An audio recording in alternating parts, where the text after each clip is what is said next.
राहुल गांधी देश का प्रधानमंत्री नहीं है, देश का चौकीदार, देश का प्रधान सेवक नरेंद्र दामोदर दास मोदी शेर का बच्चा है। तो बांग्लादेश जाए। अगर मेरी बात से सहमत हो तो ताली मार दो, नहीं हो तो मत मारना भाई साहब। अगर राजा को बोलूंगा, चौकीदार को बोलूंगा, राहुल गांधी को मैं कुछ नहीं बोलूंगा। राहुल गांधी की तो हिम्मत इतनी नहीं है कि वो बांग्लादेश का बॉर्डर पार कर ले।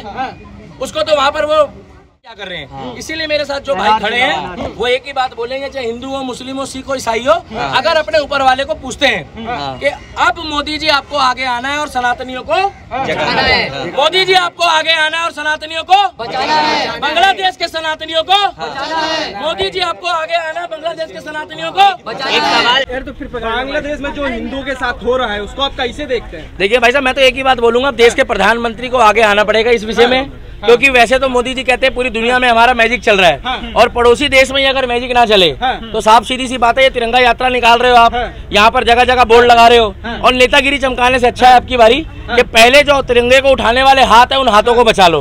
और आपको ऐसा लगता है कि 2024 में आपको कुछ लोगों का फायदा मिल गया, अगर आपको लगता है कि कुछ लोगों का फायदा मिल गया आपको, तो आप सबका साथ और सबका विकास लेके 29 में भी तैयारी कर लो। आपको पता लग जाएगा कि सब साथ है कि नहीं आपके, आपका विकास तो खूब है। अब वो आप अपना वो क्या कहते हैं, वो चारा भाई देख लो या भाईचारा देख लो। तीसरी बात ये है कि अब अगर अमित शाह जी को और एस जयशंकर जी को और डवाल साहब को अगर आगे नहीं आएंगे तो भाई साहब भूल जाओ, ये वही लोग हैं जो यूक्रेन से 30,000 हमारे बच्चों को बचा के लाए, स्टूडेंट को। ये वही सरकार है जो अफगानिस्तान से बचा के लाई सिख भाइयों को, गुरु ग्रंथ साहब को। मगर आज वहां पर भगवत की बेकदरी हो रही है, इस्कॉन मंदिर तोड़ा जा रहा है। मगर मुझे एक चीज समझ में नहीं आ रही कि इस्कॉन सोसाइटी के लोग जो है वो शांत क्यों बैठे हैं। इस्कॉन वालों को भी सड़क पे आना चाहिए, इंटरनेशनल इस्कॉन सोसाइटी को आगे आके खड़ा होना चाहिए। तीसरी बात यह है कि जो भाईचारे या चारा भाई की बात करते हैं, आज उनको भी आके कहना चाहिए कि हमारे हिंदू भाई हैं। जिस तरीके से वो गाजा में कह रहे थे, जिस तरीके से वो गाजा में कह रहे थे कि गलत हो रहा है, अरे तो 57 इस्लामिक कंट्री है ना भाई साहब।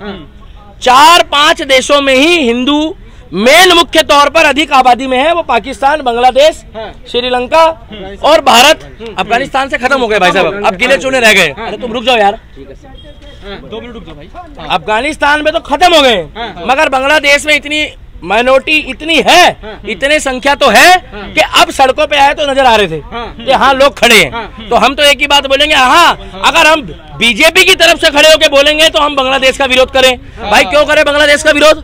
बांग्लादेश के साथ साथ विदेश नीति, कूटनीति और सबका साथ सबका विकास तो आपने ले लिया, मगर बांग्लादेश का साथ आप कब लोगे? आपने शेख हसीना को फेवर करने से पहले हमारे सनातनी भाइयों का फेवर करो। वहाँ पे आप बोलते हैं तो हिंदू मुस्लिम करने का आरोप लगता है, वो बोलने तो उनके बोलने से ऐसा ही होता है। फिर वो लोग वो भी बोलते हैं जब गाजा में हमला होता है तब क्यों नहीं बोलते हो कि फिर तुम यहूदी और मुस्लिम कर रहे हो। अगर यही गलती से अगर एक भी यहूदी को इन्होंने हाथ लगाया होता बांग्लादेश में, 4000 यहूदी है, कितने? 4000। अगर एक यहूदी को हाथ लगाया होता बांग्लादेश में तो वो 100 बांग्लादेशियों से बदले लेता। क्या?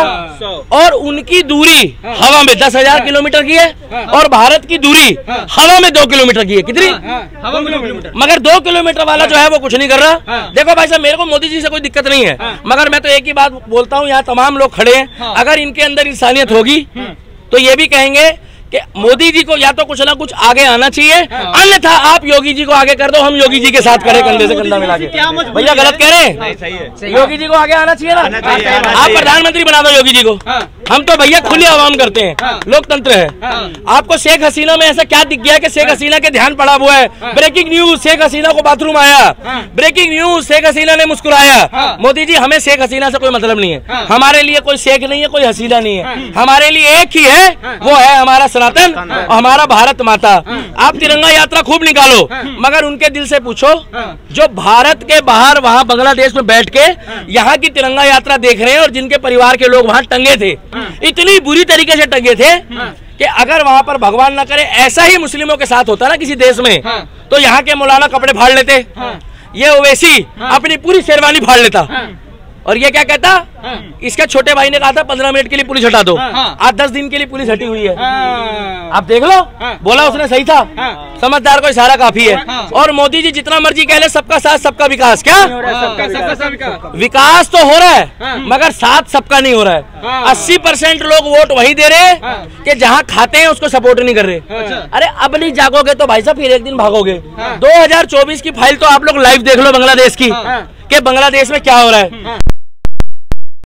चोट पे भविष्यवाणी कर रहा हूँ कि भारत में भी ऐसा माहौल बन सकता है।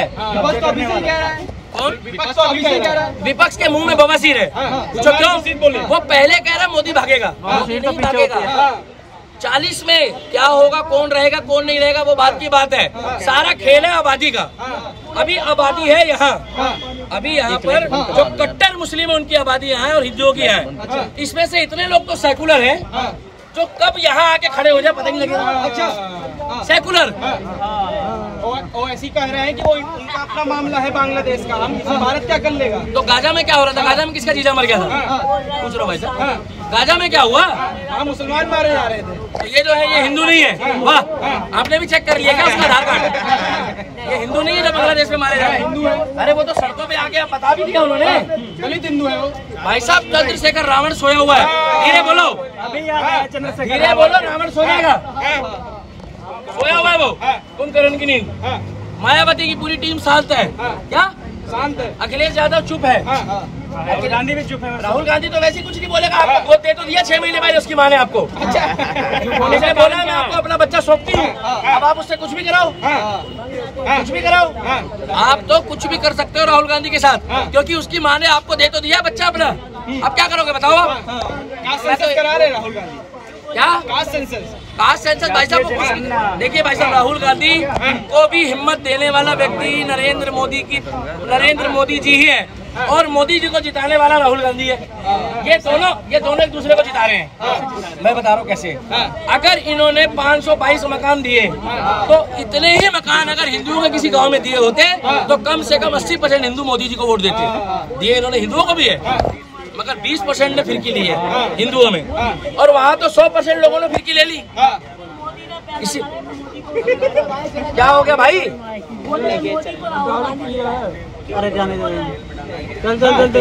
इन्हीं के चक्कर में देश 250 साल गुलाम रहा है। फिर आप कहते हो हिंदू हिंसक होता है, फिर बर्दाश्त से बाहर हो जाता है, फिर आप कहते हो कोनो फिरकी ले गया।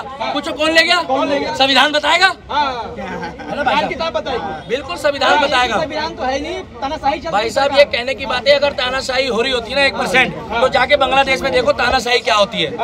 खुलेआम टांगा गया वहाँ पे, खुलेआम मंदिर तोड़े जा रहे हैं, भगवत जलाई गई है, हमारी आत्मा रो रही है, कृष्ण की मूर्तियां तोड़ी जा रही है, क्या? और हिंदू मंदिर जाके कह रहे हैं हरे राम हरे कृष्णा। अगर हरे राम हरे कृष्णा बोलने से आपका धर्म बचता है तो आप लोग भी माइक आईडी लेके अपने अपने घर जाके बैठ जाओ और भजन करना शुरू कर दो, हरे राम हरे कृष्णा। एक दिन आपको हरे राम हरे कृष्णा बोलते हुए ठाक ले जाएंगे। अच्छा, एक सवाल ये है कि आरोप ये लगाया राहुल गांधी, बांग्लादेश के एक वरिष्ठ पत्रकार है, उन्होंने आरोप लगाया कि राहुल गांधी लंदन आए थे और यहाँ के जो एक वरिष्ठ नेता है बांग्लादेश के, उनसे मुलाकात की, उसके बाद आंदोलन को हरी झंडी। भाई साहब मैं इतना जानता हूँ कि मोदी जी का हर चीज में दायित्व बनता है। राहुल गांधी देश का प्रधानमंत्री नहीं है, देश का चौकीदार, देश का प्रधान सेवक नरेंद्र दामोदर दास मोदी शेर का बच्चा है। तो बांग्लादेश जाए, अगर मेरी बात से सहमत हो तो ताली मार दो, नहीं हो तो मत मारना भाई साहब। अगर राजा को बोलूंगा, चौकीदार को बोलूंगा, राहुल गांधी को मैं कुछ नहीं बोलूंगा। राहुल गांधी की तो हिम्मत इतनी नहीं है कि वो बांग्लादेश का बॉर्डर पार कर ले। उसको तो वहाँ पर वो, अरे मणिपुर उसका तो वही काम कर देंगे जो काम। लंदन हुई है, दंगा की बात लंदन में हुई थी। कहाँ हुई है? तुम बोल खड़ा करे हो, लंदन ढंग से बोलो, क्योंकि राहुल गांधी बात उसी की करता है। दीपक भाई एक सवाल ये है, दीपक भाई एक सवाल ये है, आपके नेता प्रतिपक्ष के ऊपर इतना बड़ा आरोप लगा। मेरे नेता प्रतिपक्ष है?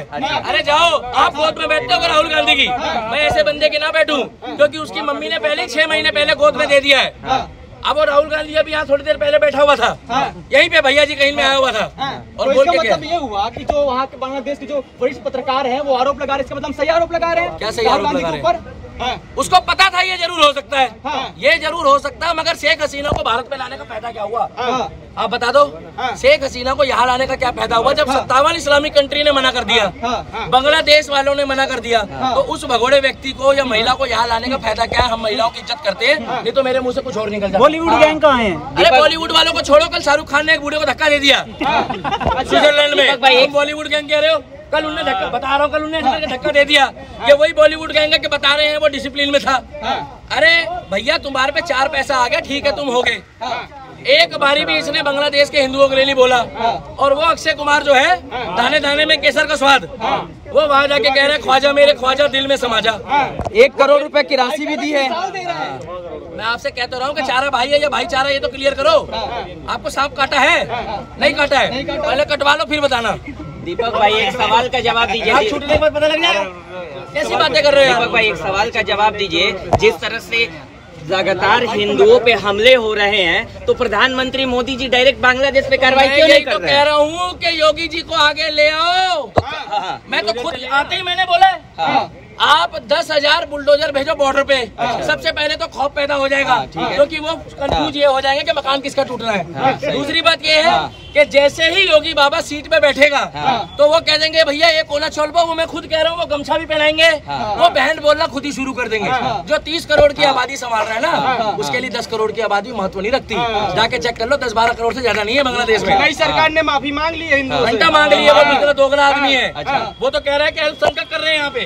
वो तो कह रहे हैं जितने भी अल्पसंख्यक है वो कर रहे हैं। माफी मांग ली, लेकिन नहीं सरकार ने। मैं कह रहा हूँ अगर सुअर घूम रहा है उसकी बात पे विश्वास कर लेना, अगर कोई उसकी भाषा समझता हो तो। अच्छा, सुअर होता है ना, कुत्ता घूम रहा है उसकी बात पे विश्वास कर लेना। ऐसे प्रधानमंत्री की बात पे विश्वास मत करना, जो बांग्लादेश में बैठ के प्रधानमंत्री की शपथ लेता हुआ पहले बोल रहा है कि यहाँ पर अल्पसंख्यकों के काम कर रहे हैं। मतलब हिंदू वहाँ का हिंसक हो गया, और वहाँ के 90% लोग कह रहे हैं कि आओ भाई जय श्री राम। बोले हाँ, बोले कर दो कैश दो काटा। ऐसी बातें कर रहे हो यार वहाँ के। और सबसे मजे की बात ये है कि जिस समय ध्रुव राठी का बयान आता है, जिस समय गाजा में यहाँ पर जो 20% लोग हैं, 17% लोग हैं, वो सड़कों पे आ जाते हैं। एक बंदा है मुनफ्फर फारूक, उसको सेकुलर हिंदू वोट देता है, धर्म का मजाक बनवाता है, और उसकी सपोर्ट में खड़े हो जाते हैं लोग। मगर वही सेकुलर हिंदू 80%, 85% या 75% आबादी वाले हिंदू ये नहीं देख रहे कि वहाँ सनातनी मारे जा रहे हैं। उसके लिए जो मुनफ्फर फारूक के समर्थक थे, एक नहीं आगे आया भाई साहब। हिंदुओं को बोलना पड़ता है। सवाल है, शेख हसीना जिस तरह से बंगाल में जो हिंसा हुई है उसको लेकर अमेरिका को जिम्मेदार ठहरा रही है। भाई साहब देखो, बात तो उनकी ठीक है, मगर मजबूरी ये है फिलहाल कि हथियार बेचने वाला जो गड़बड़ कर रहा है वो दुनिया जानती है। अब कितना खुल के बोलोगे? तुम्हें जानकारी दे दूं भाई साहब, ज्यादा खुल के बोलूंगा तो कल मुझे ही कहोगे कि भैया दिक्कत तो अमेरिका से ही आई है। बोल दो खुल के, आप लोगों को ही दिक्कत आएगी। ये सब वही के है भाई साहब। सुनो, दुनिया जानती है कि जब जब धरती की लड़ाई हुई है, उनको चाहिए पोर्ट, उनको चाहिए अपने वहाँ पर वो बनाने को, अर्धसैनिक बल खड़ा करने को जगह। शेख हसीना ने मना कर दिया। दुनिया जानती है, इस बात को बोलने का कोई फायदा नहीं है, मगर मैं बोल देता हूँ। मगर उस चीज को मोटिवेट करके उन्होंने आरक्षण में घुसेड़ दिया, वहाँ के लोगों को उचकाया और डॉलर के हिसाब से पैसा दिया। अरे डॉलर के हिसाब से तो बॉलीवुड वाले वहाँ पर कपड़े खोल के नाच रहे हैं। डॉलर में तो ताकत है भाई साहब। क्या ताकत है? देखे नहीं कल शाहरुख खान जाकर वहाँ फिर कह रहे झूमे जो पठान मेरी जान मेरी जान, और उसके बाद एक बुढ़ो को धक्का मार दिया, और यहाँ आके लोगों को कहता है सलाम सलाम सलाम सलाम सलाम। डिसिप्लिन से, यहाँ डिसिप्लिन सिखाते हैं। यहाँ कहता है मेरी अम्मी जान कहती है कि मेरी गर्दन जो है वो 5 देवियों के आगे झुकती है, और वहाँ उसको वो बूढ़ा देवता नहीं दिखा, मारा ना धक्का। उसके लिए एक भी व्यक्ति नहीं आया आगे। ये बोलने के गलत हुआ है। लोग पता क्या कह रहे हैं? लोग कह रहे हैं वो बंदा सेंसिटिव था। अगर वो सेंसिटिव था तो भैया वो मंच पे कैसे आ गया? सही बात। अगर वो सेंसिटिव था तो स्विट्जरलैंड में कैसे रुका हुआ है? वर्ल्ड का सबसे शांत देश है स्विट्जरलैंड। क्या स्विट्जरलैंड में पहले बंदे की इंक्वायरी होती है, बाद में देश में जगह दी जाती है। बांग्लादेश नहीं है वो। और अब भी कह रहा हूँ कि शेख हसीना को छोड़ो, हर घर तिरंगा यात्रा चल रही है। हम खुद कह रहे हैं भारत माता की, अगर भारत माता की जय बोलने में हमारी आत्मा अंदर से ये रोती है कि हमारे सनातनी भाई मारे जा रहे हैं। अच्छा, उसके लिए मोदी जी क्या कर रहे हैं? इसीलिए मेरे साथ जो भाई खड़े हैं वो एक ही बात बोलेंगे, चाहे हिंदू हो, मुस्लिम हो, सिख हो, ईसाई हो, अगर अपने ऊपर वाले को पूछते हैं कि अब मोदी जी आपको आगे आना है और सनातनियों को जगाना है, मोदी जी आपको आगे आना है और सनातनियों को बचाना है, बांग्लादेश के सनातनियों को बचाना है, मोदी जी आपको आगे आना है, बांग्लादेश के सनातनियों को बचाना है। एक सवाल है